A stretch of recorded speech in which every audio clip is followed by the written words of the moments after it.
السلام عليكم ورحمة الله وبركاته.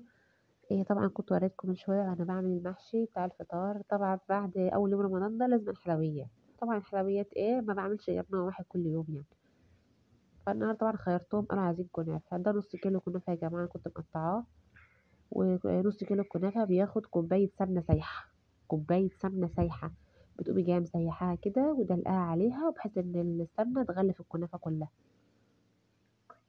طبعًا قُمت جاية عاملاها، ده الحوض بتاعي كنت دهناه حاطة فيه شوية سمنة من اللي كانوا معايا السايحة دي، وهابدأ أفضّي نُصّها بعد ما غلّفتها كلّها بالسمنة كده،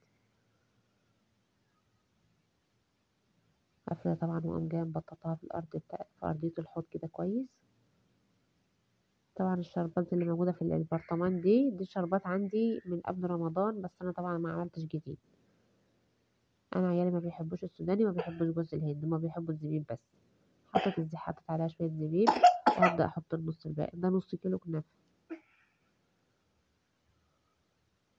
هابدأ إن أنا برضه أفرده الطبقة التانية، ما باحبش أحط زبيب على الوش عشان خاطر بينحرق مني وبيبقى شكله وِحِش، وبعدين بيمرّر، لمّا بينحرق بيمرّر.